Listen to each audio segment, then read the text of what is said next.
is good, YouTube? Quinn Wade Basketball Analysis coming to you with a quick video. I wanted to let you guys know I got some new merchandise available, not just t-shirt anymore. I got different type of t-shirt, different type of shirts and logos that you can purchase on my spread shirt, and also hoodies now.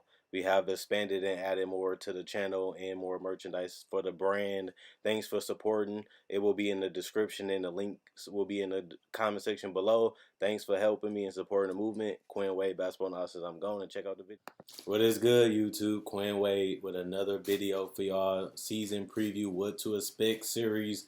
This is one of the most popular teams that I talk about. Every time I talk about it, the fans love it. They always subscribe and they always show love. Y'all know I was going to have to do it eventually. This is a franchise I'm very well known for. And I know Greg Popovich, Kawhi Leonard, Tim Duncan, Tony, and all of them. And they have always shown support. But what I will say is this Spurs team, they're in the rut. Some people think they ain't going to make the playoffs. Some people think that they're great. Some people think they're going to be slept on. I said the same thing last year. I was surprised that a lot of people had the Spurs missing the playoffs to the point where I even made a video. Why is everybody sleeping on the Spurs? And they ended up making the playoffs, as always, as they've been doing for the last 20 years plus. And then they actually made it exciting against a contender in Denver. And I think that was interesting because Denver was always one of the top two teams in the West the entire season. And even though they did get beat up and got some injuries, the Spurs gave them a good series. And for a lot of their young players that they relied on for the first time or gave quality minutes to, and they played big minutes because of injuries, I feel like the Spurs was better than what a lot of people thought. I know they had a lot of inconsistencies. I know LaMarcus Aldridge didn't get off to the best start, but the team finished pretty well, and they was very good in the regular season, and they was pretty good in the playoffs. I feel like they beat themselves by turning the ball over and missing easy opportunities, but I feel like that's most of the time when the Spurs lose. The Spurs usually lose when shots are not falling. I kept telling people that last year. They say, what about defense? What about defense? The Spurs are very disciplined and they're very smart, but the offense in the league is just at a high level right now. Everybody being able to handle the ball and knock down shots. You have to be able to play great perimeter defense and interior defense.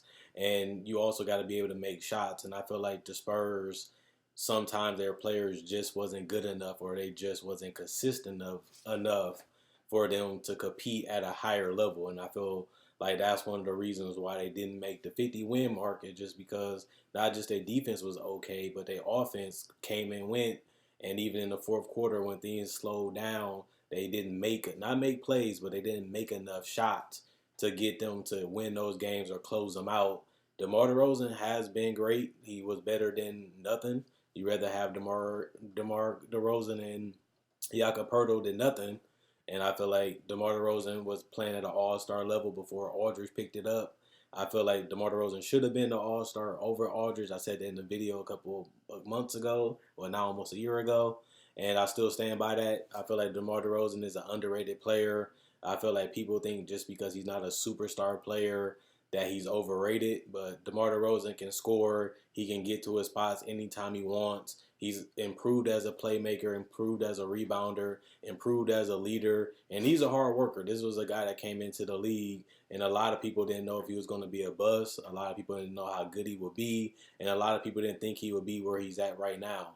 And for him to be an all-star multiple times and a borderline, some people did at that point vote DeMar DeRozan to make the all-star team in the Western Conference. That just let you know that he's not a trash player or overrated. If you're willing to vote DeMar DeRozan as an all-star in the West, and he went to the West his first year, and they did make the playoffs and almost got to the second round because it went 7 games, DeMar DeRozan ain't as bad as you guys make it out to be, and I think that he deserves a lot more respect. I did think that DeMar DeRozan would have a better season. I thought that he would come in more aggressive, more hungry, and I didn't see that because he did get disappointed by getting traded from Toronto to San Antonio, and the fact that Kawhi Leonard played better than he ever really did in the playoffs. They just showed that Kawhi Leonard was the better player, but that was before that the season started when I said that. But I thought DeMar DeRozan would be on a vengeance because of the trade, and he played calm, collective, and he played his game. Didn't take that many threes, stayed in the mid-range, used his floaters, used his fakes, get his shots off whenever he wants, and get to the free throw line. I feel like he declined a little bit aggressively as the season went on, but his teammates also got better and they did step up in certain instances. So this Spurs team is really going to be something to watch because people want to know if they're going to make it or not. It's going to be a story all season. They was 18th, like I said, in points per game last year, in the middle of the pack. They was also 19th in defense, and I said that before the video started. I mean, in the beginning of the video, they also was 44th in rebounds, and that's what I'm saying about Aldridge. And they also, this is going to blow a lot of people's minds, they was 16th in assists. They didn't have that additional playmaker outside of DeMar DeRozan. Derek White is known more as a defender and a scorer. So is Bryn Forbes, who's mostly known as a shooter and a guy that can play off the ball, not really known as a playmaker. We all know that Rudy Gay is more of an isolation player. Trey Lyles is not going to improve that. Patty Mills is more of a microwave off the bench, knocking down threes and playing off the ball. We also know that guys like DeJounte Murray is not known as great playmakers either. And that's one thing that they're going to have to figure out is how can they create enough shots.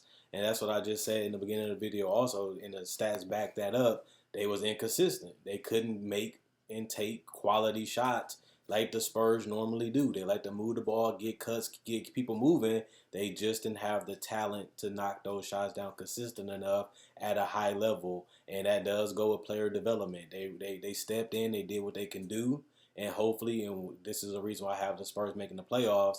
I think a lot of these guys, adding DeJounte Murray, basically a guy that was on the roster that you got nothing out of because of the injury, having him come back and he's a significant player. Also, the development of Derek White, seeing how you can utilize Bryn Forbes and Patty Mills. Also, we know that LaMarcus is a little older, so his role might get a little bit reduced, and this is a year that he might be trying to leave.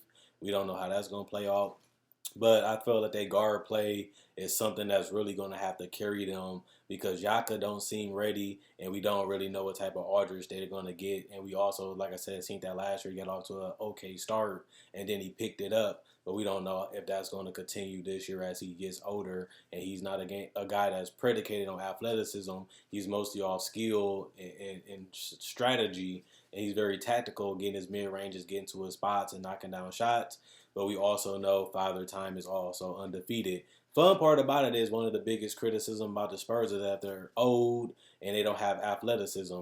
With DeJounte Murray, Derek White, DeMar DeRozan, and other guys, they still do have the three-point shooting. They still do have the athleticism. And let's not forget about Lonnie Walker, who had an exceptional exceptional summer league where he showed that he can get to his spots and create his own shot. He can be another guy that can play that two position, that can play with Forbes and that can play with Mills, where they can play off ball and he allow him to create shots for himself and others while also being able to be deadly 3-point shooters if you double team or help, or even in the pick and roll if he gets to the rim and collapse the defense or sinks it in. He can have guys on the corner that can knock those threes and at the top of the key. I think that this team still do have a lot of versatility. I think they do have enough talent. I think they're going to get enough wins because they usually beat up on the bad teams and still compete against the great and good teams enough to where they can win enough games. Will they be at a 50-win pace? I really got to see how the youth really develops. That's the big question for the Spurs. Is there right? Is DeJounte Murray going to be able to take that next step? What is DeJounte Murray going to be in general? Because we haven't seen him in over a year. And can Lonnie Walker play the same way he played in college and in summer league and play it to a certain level? Because he didn't play that much last year either. He was in the G League and stuff like that. Can he be another addition that's mobile, athletic, can be a solid defender, but also be that other guy that can get his own shot when DeMar DeRozan is on the bench? And I think that that's going to be important. Can he even play with DeMar DeRozan? I think that's going to be another thing that we're going to have to see because you have all these guards, Forbes, Patty, DeJounte, Lonnie Walker, DeMar. You're going to eventually have to find ways that you can get the best out of all of them because they're going to want their minutes, they're going to want their time, and some of them are going to have to play together on the court. But will that work? And I also want to know what DeMar DeRozan is going to do. Not making the All-NBA team, not making the All-Star team. and coming up short in the playoffs and of his goals. I really want to see how he attacks this season and how he goes into this season because we done seen DeMar get off to hot starts. We done seen DeMar DeRozan get off to great closings of the season. But I really want to see him have a season like last year, but at a higher level because, like I said, I think he's going to have to step his game up to another level for this team to really get to that 50 mark or even back at that 47, 48 mark, which is going to be probably a chance to make the playoffs anyway, like it was last year. But DeMar is going to have to really be the best player on his team as he is younger than Aldridge, and he is a guy that we respect a little bit more because of his game and how he was in Toronto, being the best player on that Toronto team, in my personal opinion, and showing that he can really carry the team in the regular season. But he also had a lot of problems in the postseason, and I really hopefully he can get over those demons and have a great season. I picked him to make the playoffs last year. I'm going to pick him to make it as one of my top 8 teams in the West this year, and I don't know what their record going to be. I know that this team can be very scary because you don't really know how the young guys are going to be, and you don't know how they're going to play. They're going to have some games like we've seen when they're right in the playoff. They might have some explosive games. They might have games when they're hot. They might have games where 2 or 3 of them gets it going, and that can really be a rough night for a lot of teams. And we know that Greg Popovich do allow his players to be who they are and play to their strengths, and he has a system that allows them to do that. They had a different system with Duncan and Robinson. Then they had a different system with Tony Parker. They had a different system with Kawhi Leonard came along as a rookie and as he became the superstar with LaMarcus Aldridge. And they changed the system again for DeMar DeRozan, who became more of a playmaker and really had the ball in his hand the most out of everybody on the team. But they also was able to use Derek White a lot later in that season, and he really became something special. So Greg Popovich has the flexibility. He has the athleticism. He has guys that can get their own shots, enough of them on the roster. He has 2 reliable guys, LaMarcus and DeMar DeRozan, that you can count on to make big plays and still play at a all-star borderline or all-star level play still this season. And those are veterans, and those guys have made it to the playoffs as the guy on their teams and show that they can play together. I don't think that's going to be a problem, but I just want to see how the young guys are going to be, and I really want to see how DeJounte Murray comes out because he was an All-NBA defensive player, and he was showing signs of improvement, and he went down. Now he has a whole entire season. I would like him to start, and I really think that him and DeRozan can be a very good pairing. But I just want to know who is going to be those other guys throughout this season that can really be difference makers on this team. You obviously still do have DeMar Carroll, a guy that can play that small forward position. He doesn't need the ball to be effective. He can still defend multiple positions, point guard, shooting guard, small forward, and some small ball forward. And you still do have his ability to knock down threes. You also have Marco Bellinelli, who is always an honest player. You got to pay attention to him because he can knock down contested threes, tough threes. He can come off the screen, knock down mid-range, and he's a guy you don't want to leave open. And that's something that they didn't really have enough of last year at that position outside of Bertans and Mills and Forbes. Then you look at the rest of this roster, and they have quality players like Deontay Cunningham that can play multiple positions, and Quincy Pondexter. We don't know what's going to happen with him. But I think Derek White, Lonnie Walker are the keys to this team, along with DeJounte Murray. How they develop and how they play can really dictate if the Spurs are going to be a slip-on team. Is the Spurs going to be a middle-of-the-pack team, or the Spurs just going to be another team that's just good enough that takes advantage of their schedules, just outsmart and outgrind their opponents and squeeze out W's. And if that's the case, they might be another 40-win team, which is also possible. So I like the Spurs. I like Pop. I'm not going to bet against them. I like DeRozan. I like LaMarcus. I like their young talent. I like the way they played last year with a lot of different lineups and a lot of different roster moves throughout the season, in the beginning of the season. And I think that at the end of the day, they'll figure it out. They know how to win games.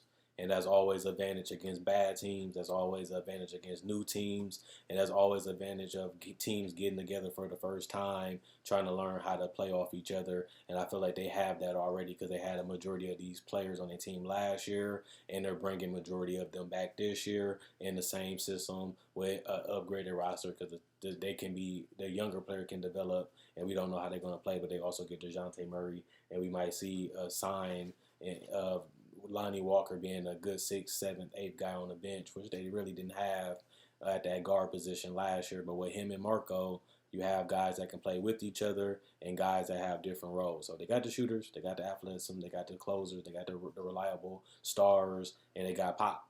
So I think they pop into that top 8 spot, and they're going to be a tough out, just like they was last year. But like I said in another video, they still need that superstar. If they really want to go from a good team or an okay team to a good enough playoff team, they still got to move to make that they can get back to that championship team. I know the Spurs fan love me. They always watching my videos. They always showing love and support. But even as a Spurs fan, when you look at this team, you don't see championship team. Even if they do win 50 games, which I wouldn't be surprised, I wouldn't be picking the Spurs to win the title this year because they just don't have enough to beat the other teams like the Clippers and other teams in the East because they do have more talent. Talent wins games, especially when they're coached and put in the right positions, and I just don't think they have enough.